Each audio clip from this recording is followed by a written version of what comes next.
이번 글은 포천에 사시는 지정숙님의 당신을 환대하기 위하여 책 중 7번째 이야기 감자 캐던 날입니다. 감자 캐던 날 지정숙. 두 언니와 다르게 15살에 중매가 들어올 정도로 나는 꽤 성숙한 편이었다. 허우대만 크지 아직 어리네유. 막내님께 더 데리고 있다 보내야지요. 인자 데리고 있어봤자 몇 하나 되겠슈. 보내버리면 그만인디. 중매가 들어올 때마다 아버지가 하시던 말이다. 나는 그 말을 은근히 좋아했다. 그 말엔 쓰잘데기 없는 지지바라고 홀대를 하셨던 아버지에 대한 서운함을 단번에 씻어주는 마력이 있었다. 내 나이 20살쯤 초저녁부터 쉬지 않고 한방눈이 내리던 날 새벽이었다. 한껏 가깝게 들리는 기적소리를 들으며 깊은 잠속으로 빠져들었던 나는 비몽사몽간에 부모님의 대화를 듣고 말았다. 자, 저냐고. 아버지는 어머니를 깨우셨다. 지발 잠 좀 잡시다. 농사 때도 아닌디. 새벽부터 일어나서 난리를 피운대요. 새벽잠이 많으신 어머니의 말엔 짜증이 잔뜩 묻어 있었다. 그럴 일이 있으이. 아버지는 읍내 한약방 친구네로 놀러 갔다 내 사주를 보고 오셨단다. 아버지 말씀에 따르면 그분은 진맥과 조제는 물론이고 사주팔자와 태길까지 잘 볼 정도로 모르는 게 없는 분이란다. 그런 까닭에 문턱이 닳도록 환자와 손님이 북적거려 몇 차례나 헛걸음을 하셨다는 것이다. 그런 뒤 아버지는 말을 꺼내기 거북하신 듯 잠시 말을 멈추셨다. 나는 슬며시 일어나 샘문 쪽으로 다가갔다. 근디 뭐래든갑류? 어머니는 잠이 달아난 목소리로 묻고 있었다. 근게 그 무엇이냐. 야가 팔자가 좀 시다. 차라리 제추자리로 보내라는겨. 그래야만 능수보들 늘어지듯이 팔자가 늘어지고 뱃속 편하게 살 수 있다면서. 아버지의 대답엔 절망감이 가득했다. 아니 어떻게 제추자리가 편하대유? 조강지처로다가 당당하게 들어가 살아야 뜨뜻하니 심신이 쭉 펴지는 것 아니유? 야가 얄싸하게 이쁘진 아니어도 보는 사람마다 얼마나 복스럽다고 탐을 내는디. 어머니의 목소리엔 자신감이 가득 담겨 있었다. 아니 그렇다고 내가 그 말을 꼭 믿는다는 게 아니지만서도 내 저놈은 지대로 한번 여보고 싶었는디. 말도 안 돼요.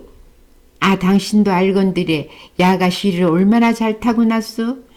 양이 복지경냐 옥보 소리를 듣고 태어났은 게 말하자면 지지허천 박구덩에서 뒹굴 팔자요. 그 양반 아들만 있고 딸은 없대지요. 언젠가 당신 보고 부럽다고 했다면서요. 아무리 그렇기로 감히 남의 귀한 딸을. 어머니는 섭섭함을 한바탕 쏟아내고는 잠시 숨을 고르셨다. 잠시 침묵이 흐른다. 나는 마름치름을 꿀꺽 삼켰다. 아 생각할수록 괘씸하네 그려. 요즘 사람들이 그러더라고요. 아들 가진 사람은 자동차 타고 딸 가진 사람은 비행기 탄다고. 아니 그게 셈이나 못났지 그려. 말 맞다나 방도를 찾아주면 되잖유. 나는 다른 때 같으면 아버지는 어머니께 화를 내셨을 것이다.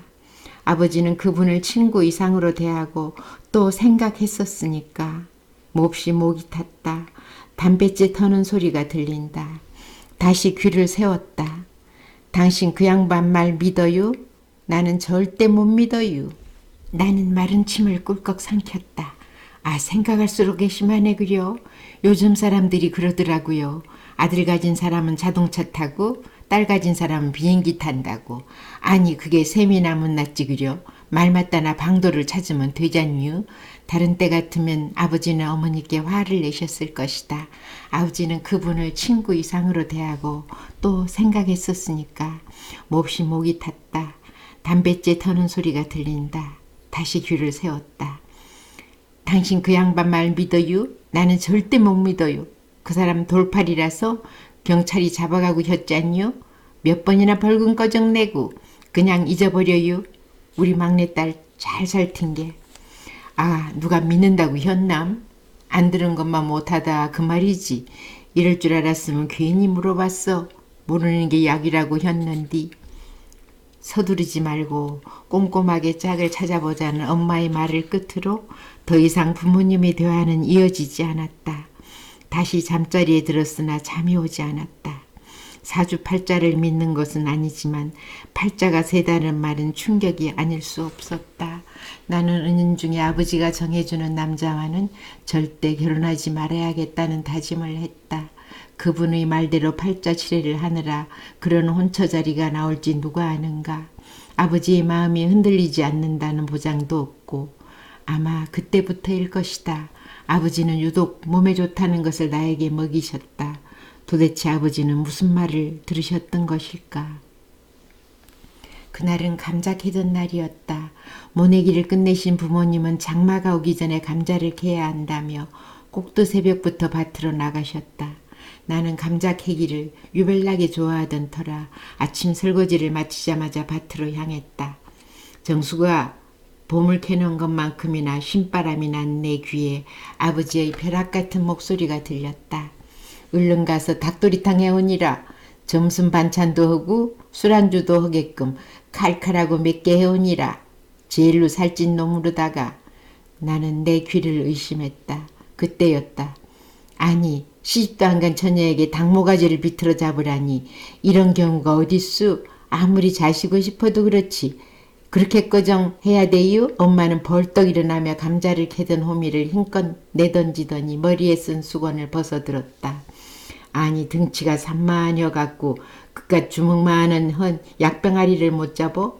달구 새끼가 호랑이라도 되남? 지지바라도 심신이 강여야 시상을 살아가기 편한겨.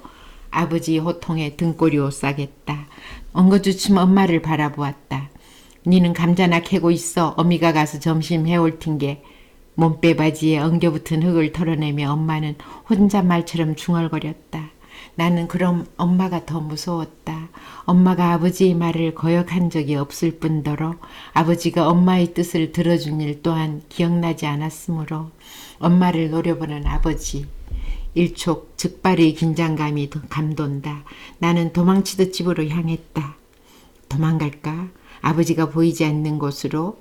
짧은 시간에 친구들의 얼굴이 하나둘 떠오른다. 아버지께 달달 볶여 말라 죽어가는 엄마의 모습도 같이. 집에 들어서자 이리저리 흩어져 있는 닭들이 보인다. 마루에 걸쳐 앉아 넋놓고 닭을 바라본다. 그런 내가 궁금한지 먼 산 바라기처럼 앉아있던 할머니가 점심밥 지으러 오지 않았느냐고 물으신다. 나는 자초지종을 말씀드렸다. 중풍을 맞아 반신불수가 된 할머니가 지팡이를 잡고 일어서신다.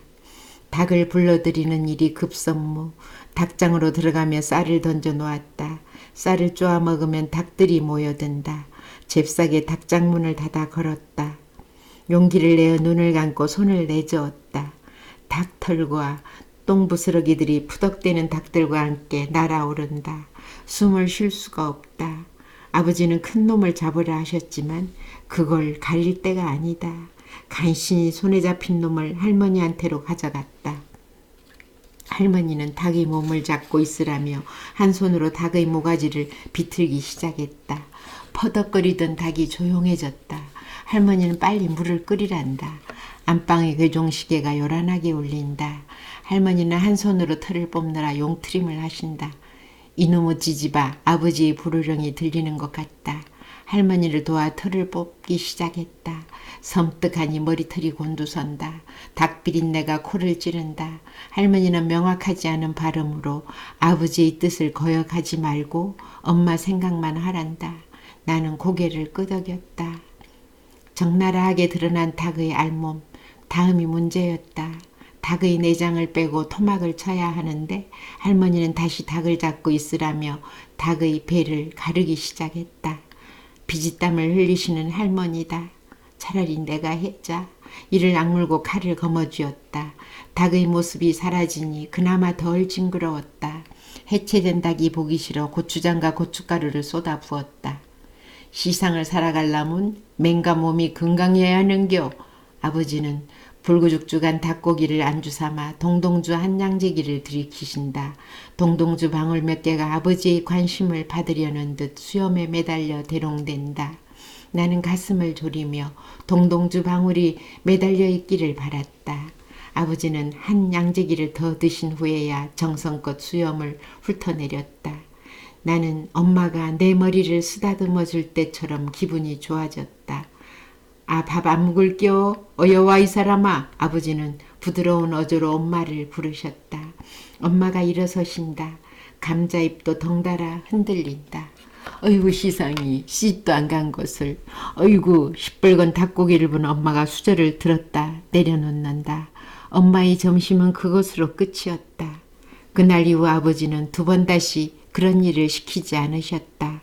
엄마는 아무에게도 오늘 일을 말하면 안 된다고 하셨다. 세파를 견뎌내려면 몸이 건강해야 한다는 아버지와 청순 가련한 여인이 되어야 한다는 엄마. 나는 팔자가 세다는 말만큼이나 혼돈스러울 수밖에 없었다.